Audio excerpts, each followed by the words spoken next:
Many insects! Alright people, we know the drill. My name is Bart, an environmentalist, and I study and promote insects on YouTube as an entomologist. And now we're going to see what kind of insects my light trap has attracted. Now this right here is a light trap. Of course, you've seen me do this in some videos, but just for the people who are new here, this is a special light bulb, a mercury vapor light bulb, and it has very strong ultraviolet and blue emissions that will attract insects. And today we're going to see what we managed to find. Wow, that's a lot of giant moths. Ladies and gentlemen, I used a special light bulb to build an insect trap, and it got a crazy amount of giant moths. So how did we do that? Let me show you everything that happened and all the species I managed to attract. Let's start.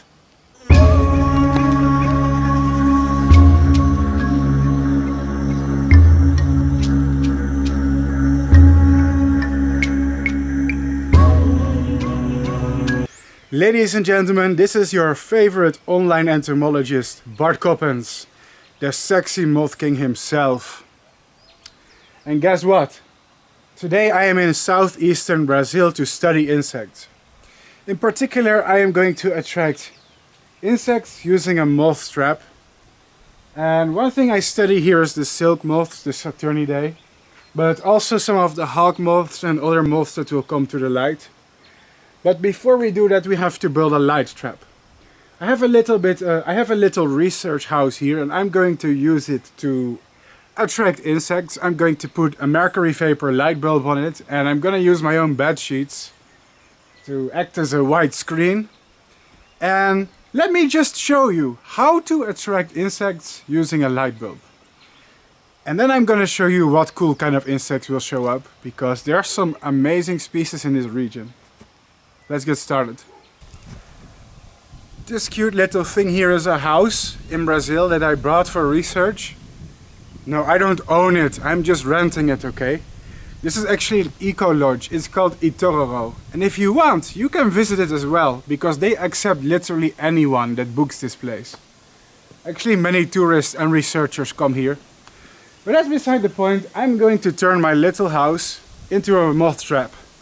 Now we are up here on a mountainside. We're actually almost on top of the mountain. It's high altitude. I think it's like 1200 meters. The climate here is much colder because of the high altitude. So here you get a lot of cold resistant insects, which are different species than the lowlands. The species we get in Regua. So are you ready to see some moths? I am. Let's go. I was thinking that the best place to moth trap is in front of this massive hill right here, because then the moths will be able to see the light from very, very far away, as you can see. Oh, that's a beautiful view, isn't it? So I should put it here on the porch. Let's put a light sheet first. I'm literally going to hang up a bed sheet. I have an iron hook here. Like I said, this is going to be some amateurish porch light moth trapping, but hey. So if I can keep the bed sheet right here like this, then it should work fine. So let's see how that works. There we go. Like this. Put it here. Oh wait, I have an idea. There we go.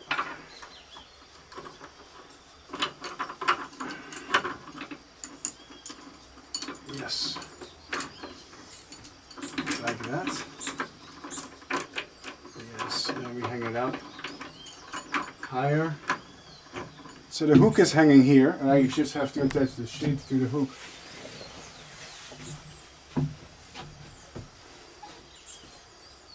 Oh, let's see how that looks. Beautiful flowers. Well, it is a bit sketchy. It's a bit sussy, but it works somehow. That's what counts. Right now we need a light bulb, but I have a light, so don't worry. Alright, I put the light through here. on the porch, and it should work. It should work. Right. Please tell me it will work. Please? The sheet is prepared and I turn the light on. This is a special light, okay? Not every light bulb works for insects. You need a mercury vapor light bulb. But there you go. This is going to attract insects, hopefully, from all the surroundings here. Unfortunately, we have a full moon, and a full moon will block some of the light. It's better to not moth trap during a full moon, but in Brazil there are so many moths. Even if there's a full moon, you can still get insects, and that's what we're going to try and get. Alrighty. Alright guys, that's it. There's one more final step left, and that's to wait for the darkness. Yay, because only at night in the dark will the insects come out. So I'm gonna chill for 20 minutes and come back. The sun is already going down, so it won't take long. Ladies and gentlemen, hey, it is time. The insect hunting begins. And how are we going to do that? Well, so this is an insect cage, a pop-up cage. I'm going to inspect all the interesting insects here that I want to make a close-up of and put them in this enclosure for a few moments.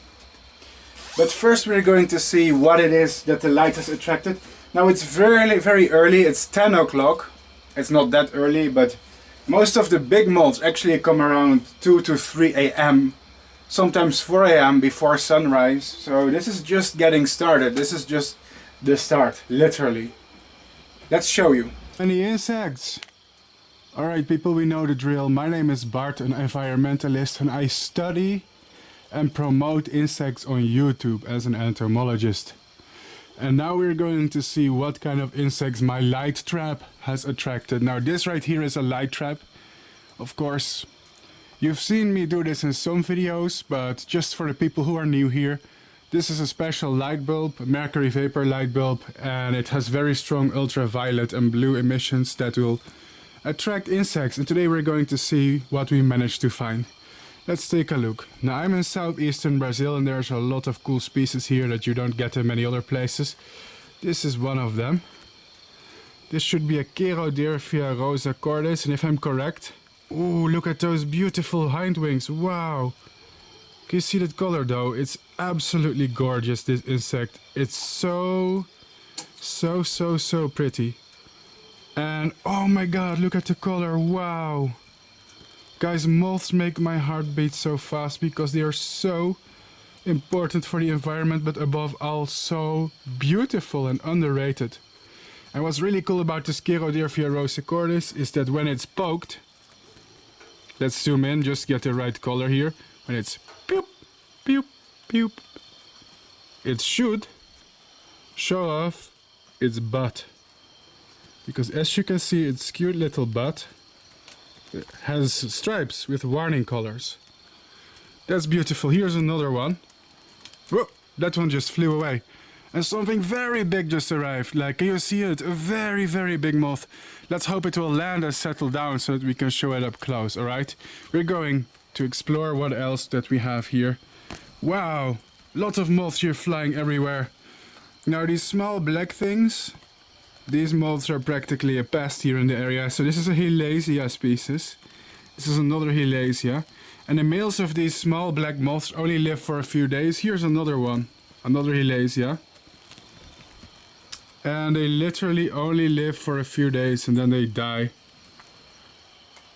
Yeah, and these are actually very small Saturnid silk moths. If you guys know what that means. A Saturnid is basically the family of emperor moths. It includes moon moths, atlas moths, Rothschildia moths, if you know what those are. Basically those big fancy silk moths can also have very small relatives. Such as these small black ones right here. Here's more Hilasia. There you go. This is a very tiny Hilasia male. I don't know what species from the top of my head, because there's 55 species here and all of them looks quite similar, to be honest.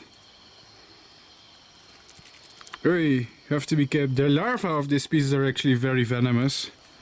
And the moths themselves can have Noxious urticating here. Oh, a big moth just arrived. Oh, that's another silk moth. That's actually a large female of a Dirvia.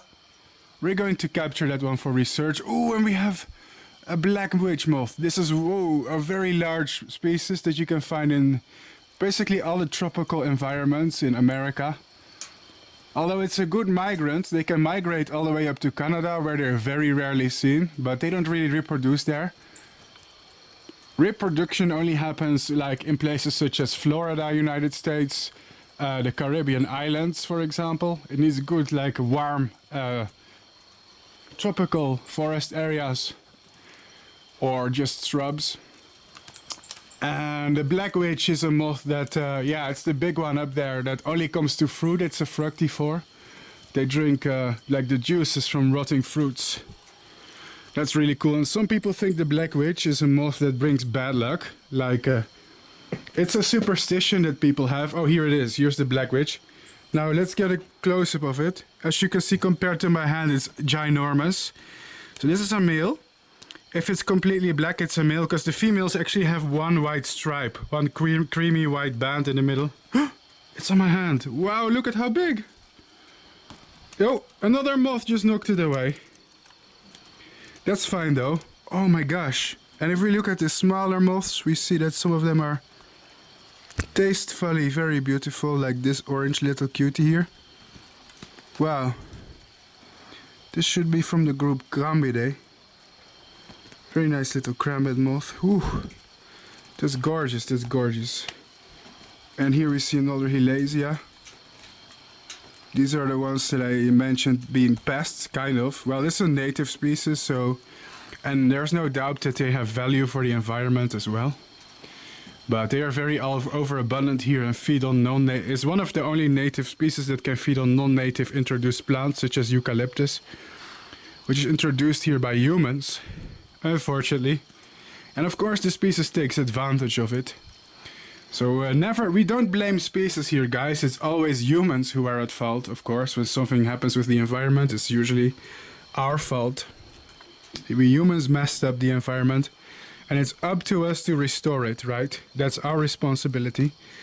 And that includes conserving insects and their environments that they need to live. Because insects are one of the most important animals for any terrestrial ecosystem, and any biologist will agree with that. So I left my butterfly net here, but it turns out it's actually full of moths right now. Oh, look! Oh, here I have a giant imperial moth. This is Aeaclis imperialis. Now, believe it or not, in Brazil, where I am right now, the imperial moth is quite common. And yes, if you guys are wondering, this is the same species of moth that's common in Canada. This is the same species of moth that's common in the United States. This is the same species of moth that's common in places, even places like Costa Rica, Mexico, all the way down to Brazil and Argentina. This silk moth has a massive distribution.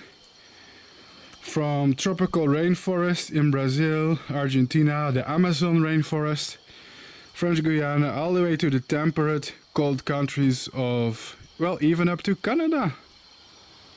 And the state of New York, which is all very northern locations, if you ask me, for a species that's found so far down here in such hot tropical conditions. So this is really a survivor that can adapt to a very wide range of native conditions. Very wide range of native food plants that vary over its range. Like the latitude it's found is insane, and it lives from tropical to temperate climates, to subtropical environments, to rainforests, to deciduous temperate forest. Deciduous, I don't know how to pronounce that, guys. So it's a really special species if you think about that. Not many people think about it because they tend to be a little bit common and they take them for granted. But its biology is a little bit unusual. Like, in terms of latitude, it must be one of the most widespread silk moths that I know of personally. Let's put this one in the cage, because we were supposed to collect the insects that we want to make close-ups of. And we put them in the cage. Don't worry, guys, I am not harming them. I'm just putting them in there for later so I can make beautiful photo. Oh! Ooh, by beautiful photos of them. Oh, this is a monster, no way. Guys, we have a giant longhorn beetle, and this one I want to... Oh, we have to be careful because their jaws are incredibly sharp. And it's already trying to bite. Can you see those jaws? Oh, I don't want to be bitten by that. That is very evil. So these jaws are like knives. And if the beetle is angry, can you hear the sound? It will rustle a little bit. But it will also bite. If you don't believe me, maybe we can demonstrate the bite. Of course, not against another insect. That would be very mean. Let's see if it's willing to bite the sheet here. Oh my god, let's see. Oh, yeah, it's biting. Oh my god, it's like a nail clipper. Can you see? And now it's very hard to get it off. Oh, look at those jaws. Ow, that must really hurt if you get your finger in there. Oh, it's ferociously biting. Oh my gosh. Oh my god. Oh my god, another Aeaclis, guys. Oh my god, that's a species I haven't seen yet. Please land here. Please, please. I landed over there, guys. I'm gonna put the giant beetle back now, yeah? Let me clean my lens also, because my lens is getting blurry somehow. Maybe there's moisture on it or in it, I don't know. Hope not. There we go, guys. Let's see, is it clear? Or is it misty? For some reason it's misty, isn't it? Why is my lens misty? I don't like that. Anyway. Come on, lens. Cooperate with me. Ladies and gentlemen, I came here for moths. But sometimes other creatures are attracted to the light as well. And I just found a giant longhorn beetle. Now we have to be careful because it's very angry. And it's ready to bite. Nonetheless, it is fascinating, and I should show you a close-up of this monster. Oh my gosh, look at that. Okay, I'm going to talk a little bit in 3, 2, 1. Wow, ladies and gentlemen, well, these beetles are not to mess with. Now, I'm not an expert in beetles, alright? So take everything I say with a little bit of a grain of salt.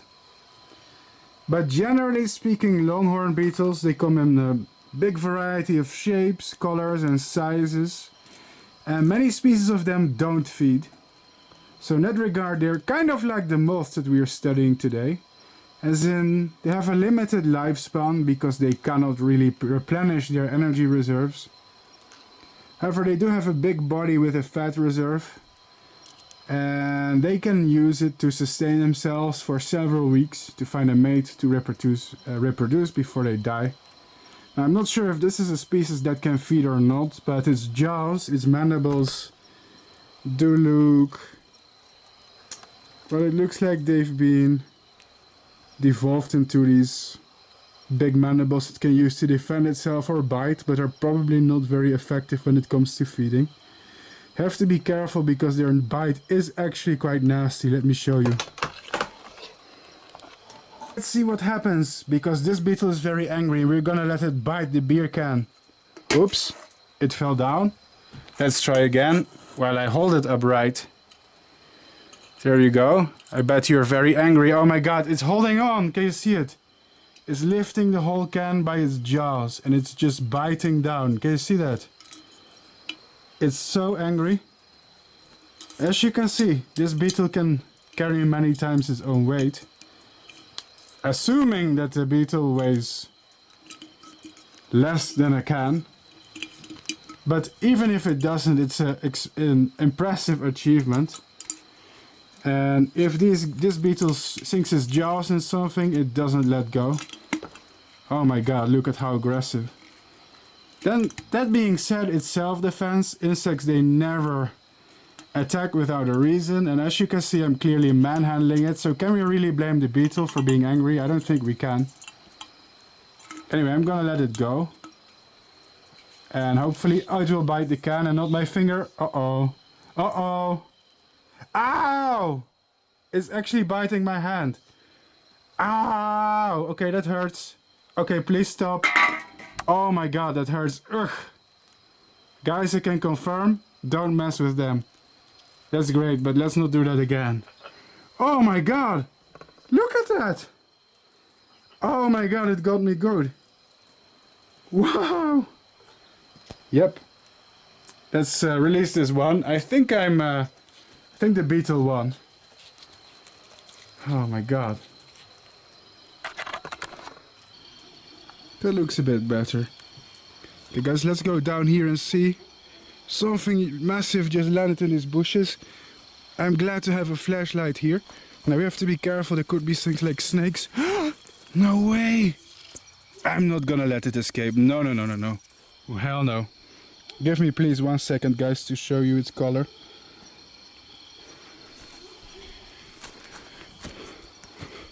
No way! No way, that's really beautiful. I'm gonna have to clean my lens now guys. Because I don't know why, it's getting a bit foggy and misty and the colors are very off. But this is excellent. This is one of those moths that I always want to see. And it's one of the other Aeaclis species in the area here. Sadly though, it is a male. It isn't a male, I don't like that. I only eat females. You thought that the imperial moth is cute? Then meet one of its cousins from South America. It looks like a dead leaf. But even more fancy somehow. That is extraordinarily beautiful, oh my gosh. Wow. It's one of my favorite moths that I found tonight. Look at this beautiful, beautiful color, wow. Guys, we love insects and we love nature. Fantastic, wow. So incredible. Now this right here, believe it or not, is a silk moth and it's an interesting one. Let me see what happens if I tap it. Tap! Oh my gosh, that's beautiful. Unfortunately it has an imperfection on its wing. But despite that it has red eyes and this one I'm going to take for a close-up. Ooh, careful, don't freak out. I raised these in captivity in the Netherlands years ago. It's Hypergeria incisa. And this is the cage in which I put all the insects I want to photograph later. If I find any cool moths, I will take them for close-ups. And here is one of such close-ups. This beautiful thing right here is called Aeaclis ducalis. And this species is found in southeastern Brazil. It flies in the states of Espírito Santo, Santa Teresa, Rio de Janeiro, Sao Paulo, Paraná, Santa Catarina, Rio Grande do Sul and Minas Gerais. The caterpillars of this species are very beautiful and are said to feed on trees from the Myrtaceae and perhaps also the Lauraceae and Melastomaceae families. In reality, the species is quite polyphagous and they can use a variety of trees and shrubs to complete their development. Here there seem to be about 2 generations a year, one closer to January and one closer to September, but it depends on the location. The species seems to prefer the highlands and is more often found in the mountains. This is the imperial moth, Aeaclis imperialis. Now this is a species that we have found many times in Brazil so far. I think this is the 3rd or 4th time I'm showing it. And we just found it again, I guess. This species has a massive distribution on the American continent. Pretty much from Canada to Argentina. It's a pretty species though, I'm always happy to see them. I should film their life cycle on YouTube sometime. It seems difficult to catch any females, somehow I exclusively find males.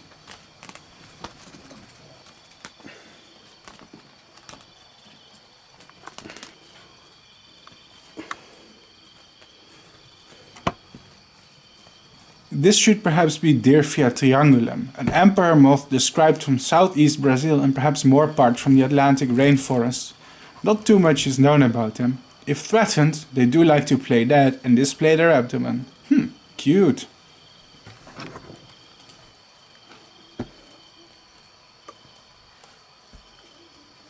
This video was filmed in an eco-lodge in southeast Brazil named Itororó, and you can visit us too. They accept tourists.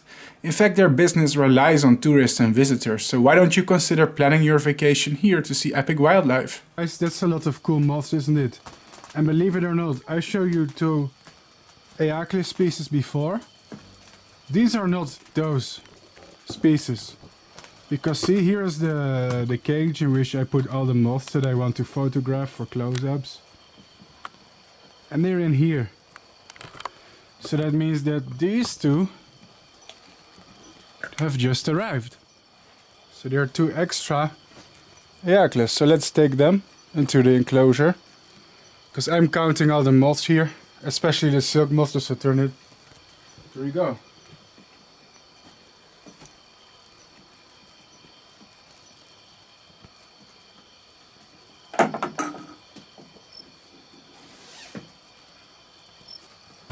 Right now guys, the black witch is a really classic species. Some superstitious people will tell you they bring bad luck and blah blah blah, which is of course nonsense. Now I don't want to insult anyone's spirituality and blah blah and culture, and I know there's like indigenous cultures and blah blah who believe they bring bad luck, but let's be honest. This is a harmless animal, and we should be careful with saying that harmless animals are the ones who bring bad luck. Because insects are already very persecuted. We don't need even more negative reputation for these animals. They are harmless, they are good for the environment, they are bioindicators, they are food for birds, they are food for bats, they sustain life in very important ways. They manage the vegetation by being herbivores. There's a lot of useful things that moths do and provide for us. Not to mention a lot of moths are pollinators. This species is not a pollinator because they only drink the juice from rotting fruit, so they don't come to flowers. But many of the moths that visit the light today are pollinators. So generally speaking, it's not a good idea to vilify insects and call them gross or scary or stupid or bringing bad luck. It's going to give them a bad reputation, and that's what they don't need right now. They already have a bad reputation. I have been documenting Saturnids in Brazil for weeks, and this is the first female I got in weeks. And it's good because the females are actually what I'm after, because they're the ones who lay eggs. Oh, that is one insanely huge frog, and it's sitting next to a Saturnid I haven't seen. It looks like Hilacia or Prohilacia. Please don't eat it, stupid frog. Please don't eat. I mean, the frog is quite beautiful though. I respect all animals. I respect all wildlife, but I hope it doesn't eat my precious little moths, right? Especially not the rare ones, no. Anyway, I should get to work, okay? First things first, I need to take this female. It's very important. It's so hard here to find females, and it's explicitly why I came to Brazil. So we do not want to mess this up. Alrighty. Man, if it flies away, I'm going to be quite agitated. Did it just fly away? No, it must be here somewhere. Come on, where's that female? Feeling quite agitated by the fact that the only female I had, I don't see it anymore. It must be here somewhere. Oh, what's this? Another Aeaclis. Another freaking male, of course. Whew. And the black witch is here to stir up trouble as well. This is why I put the big moths in a cage separately. Because the moths, they just chase each other away. Now here's something very interesting and special, guys. Oh, we had several specimens of these tonight. I waited until I found one without damaged wings. This one is in a perfect condition. This is something really special. We found a giant black witch moth. Interestingly, there are a lot of superstitions about this species in South America. Some people believe they are associated with black magic and that they bring bad luck or diseases. But it depends on the culture. For example, in Mexico it is thought that these moths are the souls of dead relatives or friends that are coming to visit you. Interestingly, in every country and culture in South America, they have their own superstitions about these moths. That is why they are called witch moths. There is the implication that they wield dark magic. This insect is pretty widespread in the American continent, and it is a resident in the southern United States, the Caribbean, and pretty much almost any warm tropical to subtropical environment in Central or South America, where it is found, down to Argentina and Uruguay. If you live anywhere in Central America or South America in a warm climate, there is a high probability that you have seen them before. Interestingly, while the caterpillars and the host plants have been documented before, no one has really taken the time to document the entire life cycle and all the early life stages. I was one of the first researchers to do so. In Brazil, I have a small laboratory that I can use to raise insects in captivity, and I managed to breed the black witch moth in captivity, and by doing so I became the first person to extensively document the entire life cycle. This helps our understanding of this species and our ability to conserve them. The word is already spreading, as you can see. Yes, that's right, this channel is not just entertainment. I use it to fund actual entomological research that benefits the conservation of these animals. That's what I'm doing here in Brazil. I'm not just vlogging, I'm doing research. The full article is available on my website, but a scientific publication will also be prepared soon. I guess I can say I am the first person to photograph all the life stages and development of this species, thus revealing the whole life cycle. My channel contributes to the conservation of insects too. I really do a lot more than just make videos.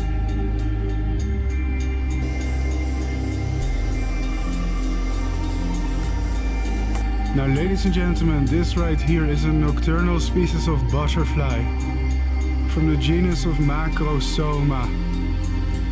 And they are from the butterfly family, the Haedillidae. The Haedillidae are known as the butterfly moths or the American moth butterflies. And the crazy thing about them is they are something between a moth and a butterfly. These are literally the most moth-like butterflies that exist. And in fact, up until a few years ago, scientists classified them as moths. Until very recently, they were reclassified and placed in the superfamily of the Papilionoidea, which includes all the butterflies. So this is a butterfly that was classified as a moth in the past and got reclassified as a butterfly. Scientists changed their mind and were like, okay, we've called this animal a moth for ages, but now we're gonna reclassify them as actual butterflies. And it's funny that there's many people on the planet Earth who are into butterflies and they claim to love butterflies, but if you ask them about the Haedillidae family, they look at you as if they are crazy because they don't know these nocturnal butterflies even exist in the first place. There are several species of them in Brazil, and this is just one of them. This one is completely white. But guys, I'm saying it again, this is officially a butterfly. Officially a nocturnal butterfly. So if somebody asks you, can butterflies fly at night in the darkness? The answer is yes. Some species are exclusively nocturnal. And what's funny is they have many traits that they share with moths, including feathered antennae. So this is literally a butterfly with feathered antennae. Although they're larvae and they're chrysalis, they make a chrysalis like a butterfly, because they are a butterfly, but they don't make cocoons like moths.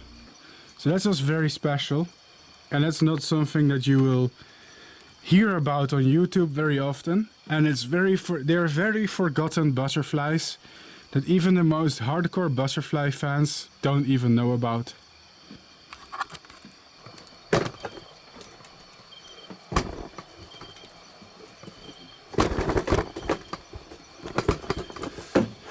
But no females, no?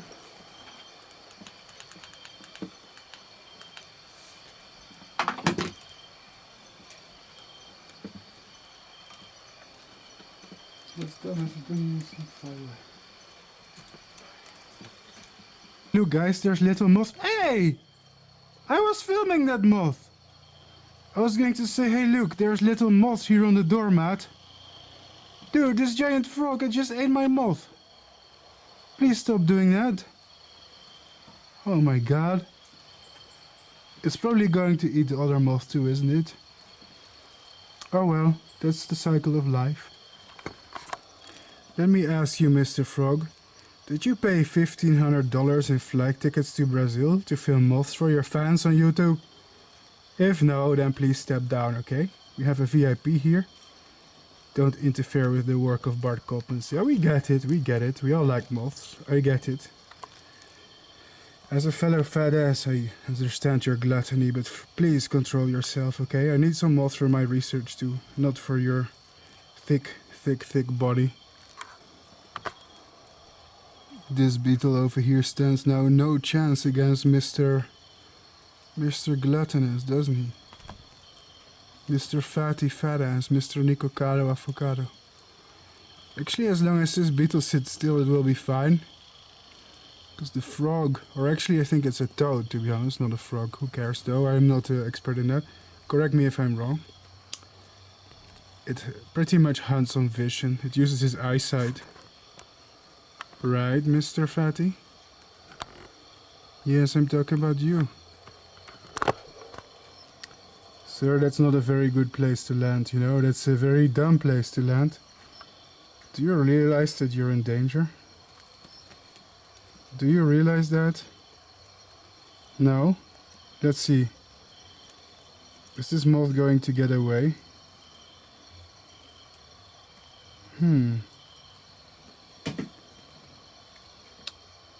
Is it? I feel like it is going to get away. Even though the frog is lurking nearby. Yeah, you're going to get away with it. Even though it's shaking, somehow it's not attracting the attention of the giant toad frog thing. So that's good. So that's good. Yay! You got away.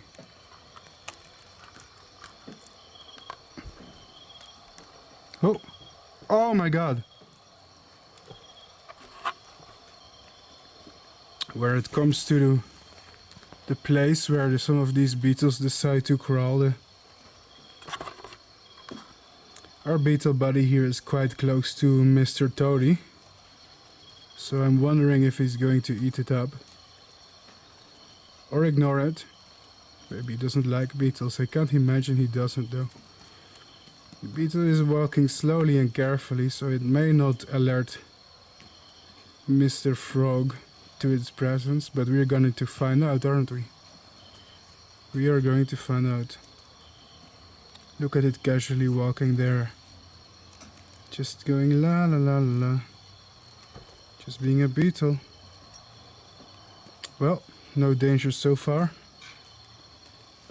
Although it's going in the direction of the fatty. Uh-oh.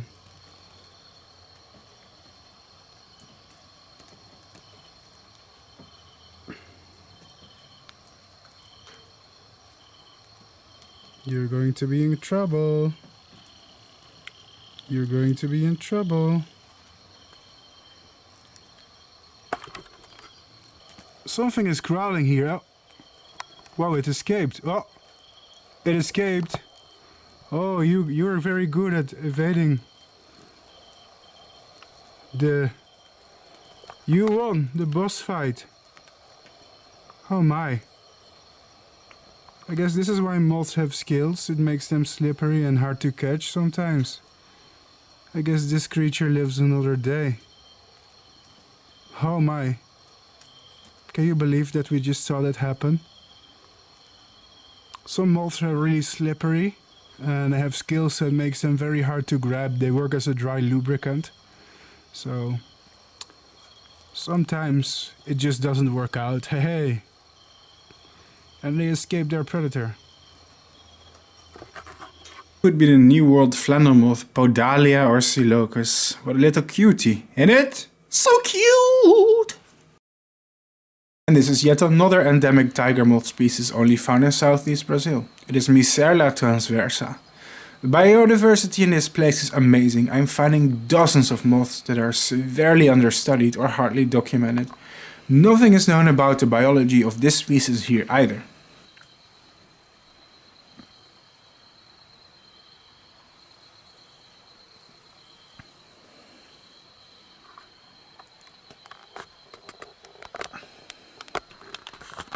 It's a cool looking geometrid. Its proboscis is extended. Maybe it's sipping some of the dew that settled on my cutting board. This is the moth Vulgarodes sartinaria, one of the geometrids. Not much is known about this species at all, except that it seems endemic to southeast Brazil. Yay! It's certainly one of the prettier geometrid moths that I have seen tonight.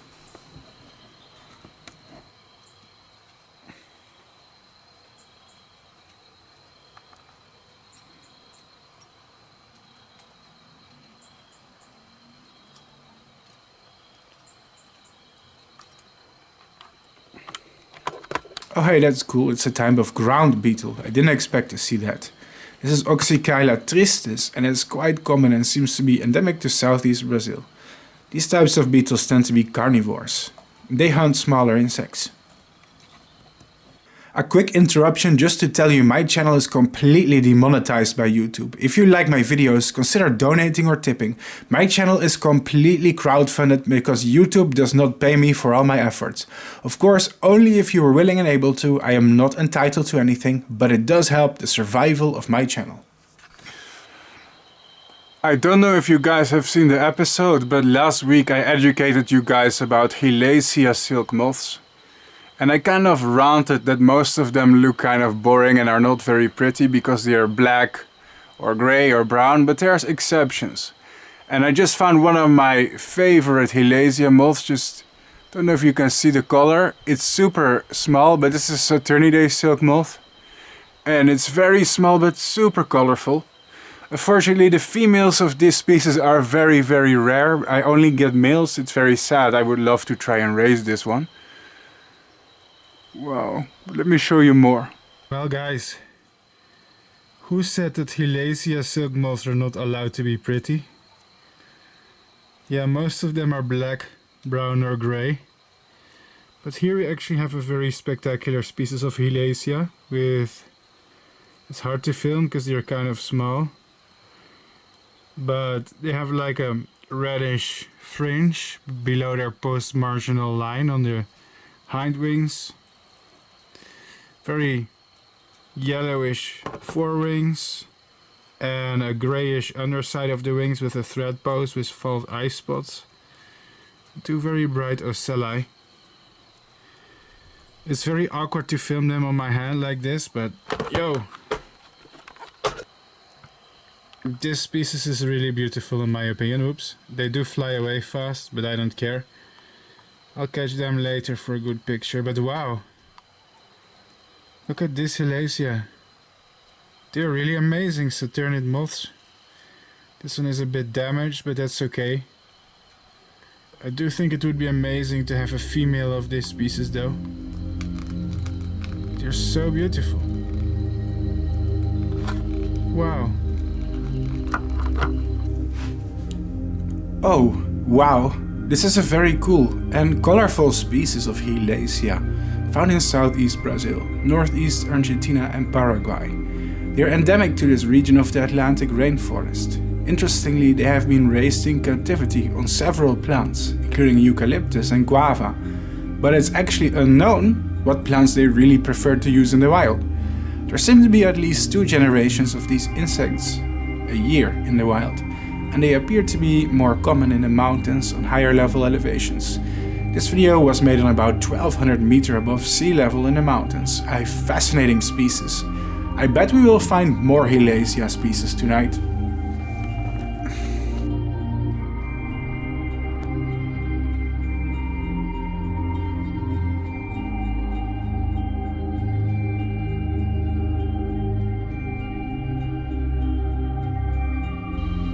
That's beautiful, isn't it? Wow. That's amazing, I love these guys. Mwah. Fantastic animals. Guys, I have to say thank you guys for watching. I really appreciate the fact I have viewers for this kind of stuff. Like, who would imagine a channel about moths is successful? I am very honored to have you guys as my audience, and I'm very happy to talk about moths and show you the coolest species I can find. And the night is not over, there's more moths that I am going to show you, so let's move on and show you more. Ah, a species of Hypercompe. I was wondering when I would finally find some of them. This appears to be Hypercompe brasiliensis, and this species seems to be endemic to southeast Brazil and maybe even a small part of Uruguay.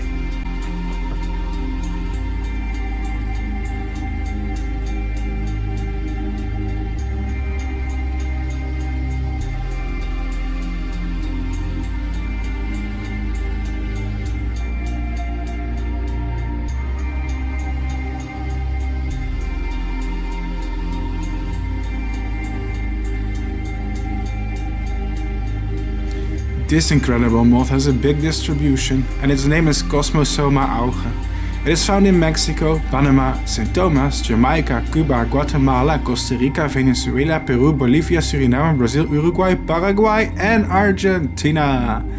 It's one of the most colorful moths I had the pleasure of meeting tonight. What a fantastic little creature. Tiger moths are one of my favorite groups of moths.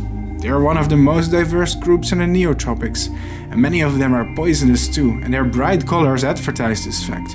Although other species prefer to resemble dangerous animals like wasps. Good survival strategy.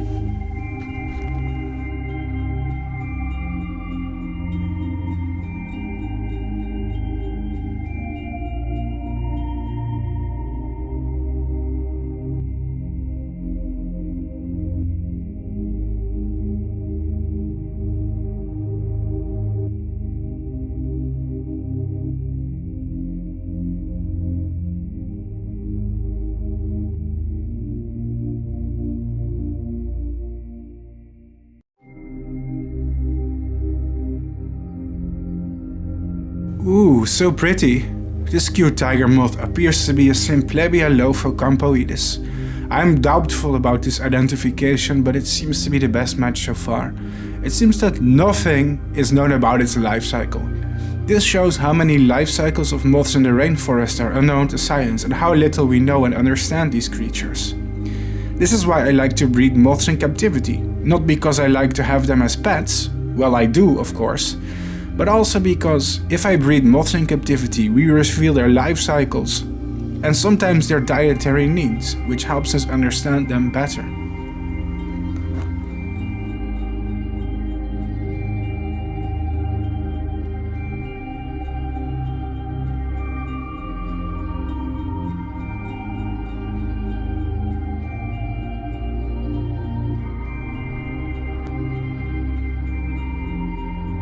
This should be Cosmosoma teutras, and this beauty is found in Mexico, Guatemala, Costa Rica, Panama, Colombia, Venezuela and Brazil.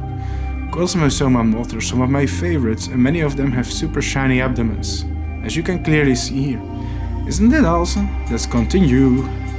I have called this insect the wrong name all night, sorry. This is Chaeroderphia opis, I'm sure, but in the video I accidentally keep calling it Chaeroderphia rosa cordis. Thankfully I can correct myself in post-production when I do the commentary. It's known from southeast Brazil and is another species endemic to the Atlantic rainforest. It just goes to show how many insects that I find here can only be found in southeast Brazil and maybe small parts of Argentina. This rainforest is truly unique with its own unique parts, plants and animals.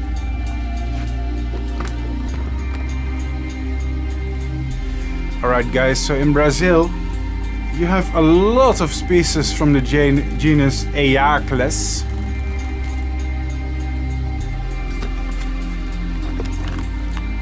Alright guys, so in Brazil you have a lot of silk moths from the genus Aeacles.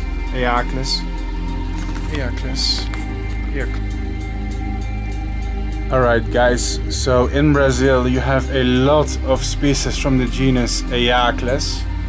Most of you know Aeacles imperialis, the imperial moth, but there's a whole lot more species. And today I got actually two males of two different species, making 4 Aeacles in total. I'm gonna show them off to you. So these banana peel colored ones, the brown and yellowish ones, they are the imperial moth, Aeacles imperialis. Oops, they're starting to walk around. That's not good. Hope they don't fly away. Yeah, they're gonna fly away. And the orange one is here a different species. You can see the color is different. And it also has these white spots here. Let's see if we can carefully show this. So this is another species.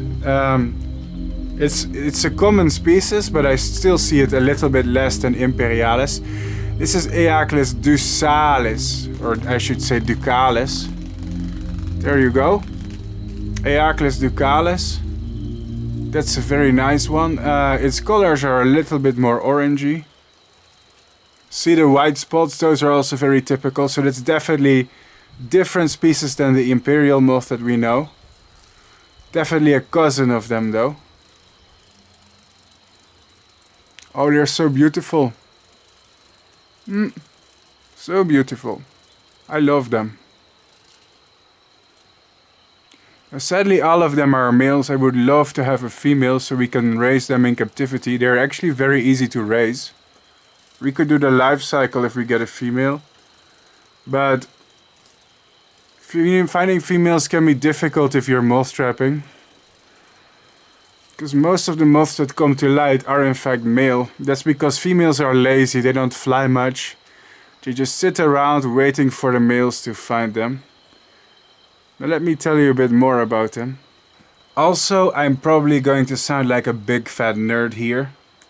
But one of my pet peeves is when people pronounce the genus of this moth as like eagle. Like eagles. The name is pronounced Aeaclis. I don't know why. I'm not a nerd who's like, actually you have to speak Latin and use the Latin pronunciations. No, I don't care. Everybody uses bastardized pronunciations. It's not that important. But in this case, I don't know why. It kind of disturbs me when people say eagles. Eagles imperialis. That's horrible. It sounds horrible and it's wrong. So say it with me. Aeaclis ducalis and Aeaclis imperialis. Seriously, get it right. I'm gonna be a nerd today. There you go. Ooh, they're so beautiful though. So pretty. Okay, let's put them back. Still have to measure them. And I'm actually measuring the weight of the moths here in Brazil as well. It's part of my research. I'll tell you what I'm researching in Brazil in another video, but I'm doing some, I guess, research on the native silk moths. What's going to be the result? It's gonna be a surprise for later, guys. Just enjoy me looking at the moths here for a while and enjoy the close-ups of cool species that some of you probably are never going to see in your lifetime. Let's be real. So there you go. Now guys, this small little silk moth is one of my favorite species from Brazil. And if I'm not mistaken, this should be a Hypergeria incisa. So this species is very common, especially in the highlands. Like if you go to a little bit higher altitude. Actually, I see them in the lowlands too, guys. This is not a highland species. I just see them more often in the highlands. But I've seen them both in the highlands and the lowlands.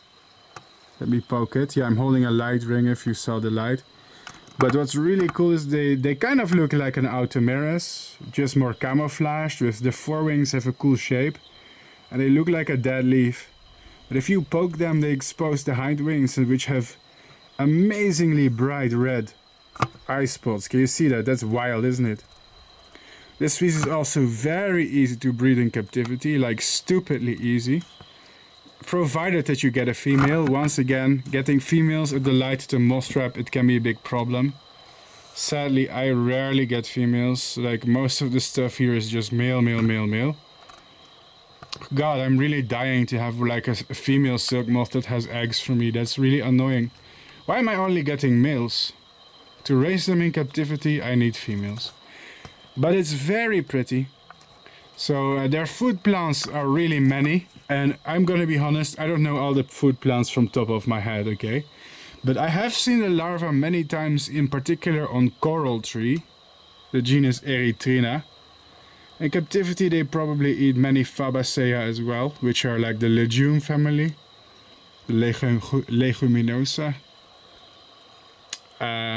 Yeah, I think I raised them actually in the Netherlands once on oak tree, same species, believe it or not. Very easy for a silk moth enthusiast. Very beautiful, very small, very cute. God, I love this species. This is one of my favorites ever. Wow, so epic. Wow, what is this amazing silk moth then? It appears to be Hypercaria incisa. It is found in southeast Brazil in the Atlantic rainforest in Argentina. Another beautiful silk moth endemic to this region. In Brazil it is found in Espírito Santo, Rio de Janeiro, parts of Minas Gerais, Sao Paulo, Serra Cantareira, Tapirai, Paraná, Santa Catarina, Alfredo Wagner, and Rio Grande do Sul. And in Argentina it seems to be found in Misiones at least. This moth has two bright red hindwing eye spots that it uses to intimidate predators. Especially when it's harassed or poked, it reveals the eye spots and it makes for an intimidating defensive display. What a beautiful little species. Like the moths in this video, maybe you're pleased to find out that I photograph them and make merchandise with the pictures. I have a new Redbubble store and I sell t-shirts, mugs, stickers, mouse mats, blankets, water bottles and much more. Check it out and find the countless designs that I have personally made. And if you order something, I receive a small part of the profit myself and the profit helps me sustain this channel. It's still very dark outside, but I see a little hint of orange, which means that in less than an hour the sun is coming up. So we should finish our business slowly. Let's see, what's the final score? Well, first of all, we did get a lot of Aacles. Can you see them? The ones I just showed to you guys earlier. We did get very nice Helasias, and not just the black kind. The actual colorful kind with many colors. We did get some giant Cerambicid beetles. Like, one of them really destroyed my hand. It hurts a lot. But it was worth it, because those beetles were awesome. We got a lot of moths, such as these Dirphias. I mean, these are so common in the highlands, these Dirphias. Oh god, you can get like hundreds of them some nights. We got again the same Kero Dirphia. So, not bad, not bad, not bad. Some nice species.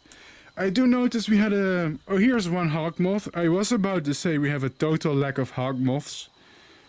But last minute you have one hawk moth that's just landed here, I guess. Should make a...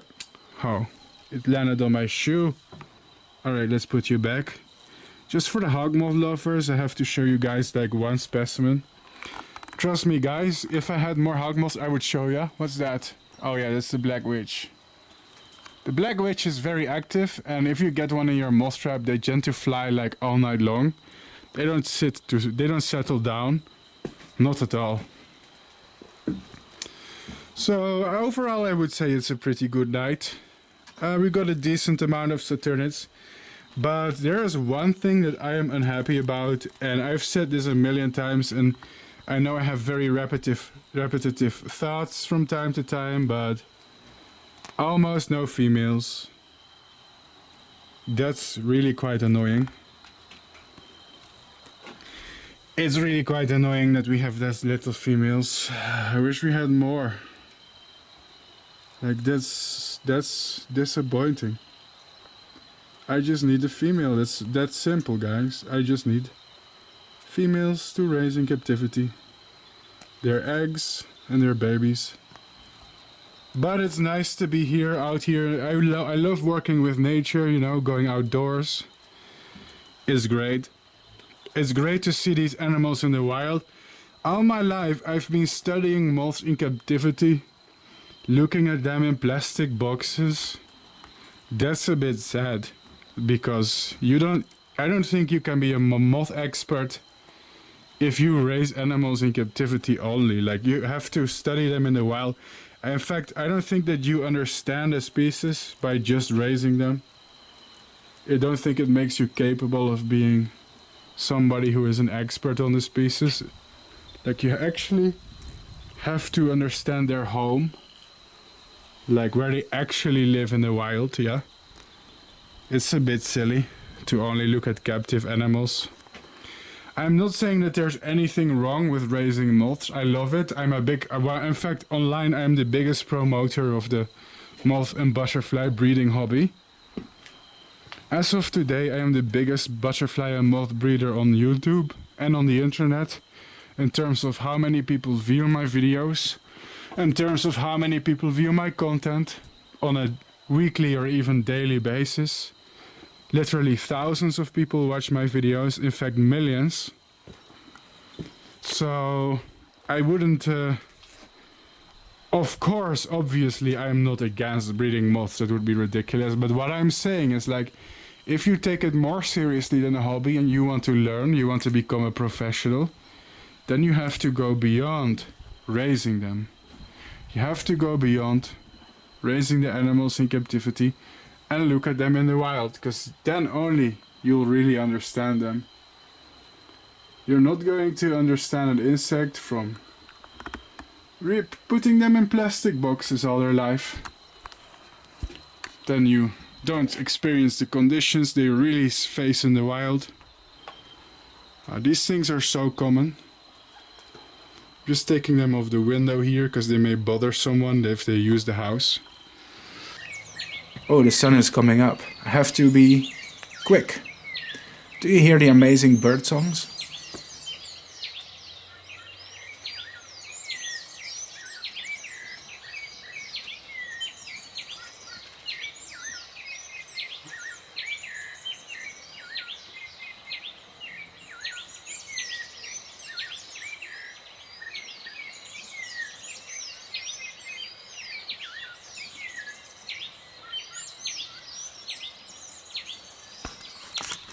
Oh, this is a silk moth that is endemic to southeast Brazil and it's quite small.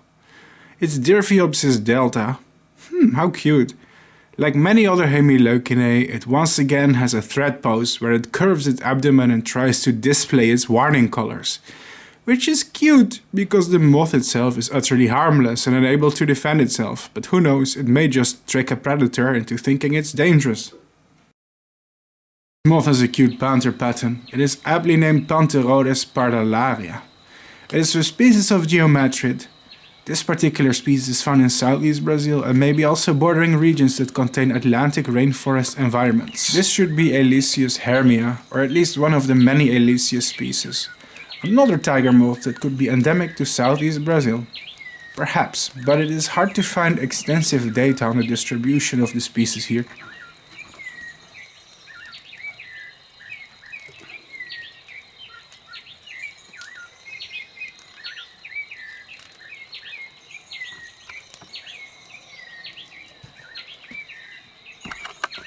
Some of the most common silk moths in Central and South America are these tiny little guys. There are about 100 species of them, and in fact if you paid close attention, you have seen another species earlier in this video. These tiny emperor moths are named Hylasias. There are about 100 species of them. Now some of them can be very hard to tell apart because they can look extremely similar in some cases. While lots of them are black or brown, some species can be more colorful too, as you can see. Fascinating little creatures. They have short lifespans of only a few days. I think the species in this video could be Hylacia oratex and Hylacia nigricans, but I am not entirely sure. They are some of the hardest silk moths in the world to identify. I would love to breed some species and research their life cycle, if I could, because the life cycle of some species in Brazil is still unknown to science.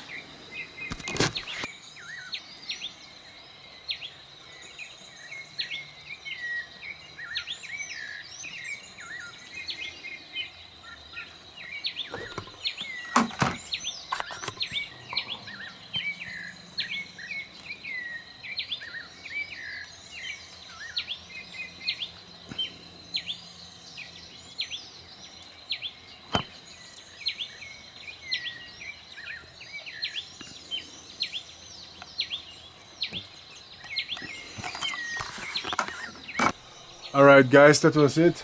Hope you enjoyed it. The sun is coming up now behind me.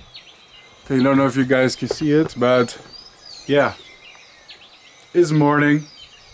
So that means my work is finished and there's no more moths coming. So I'm gonna go to bed. Hope you enjoyed the show. I did my best to entertain you. And we did get some nice moths, some good close-ups of cool species. So I'm satisfied, although I want females the next time. Don't fly in my face.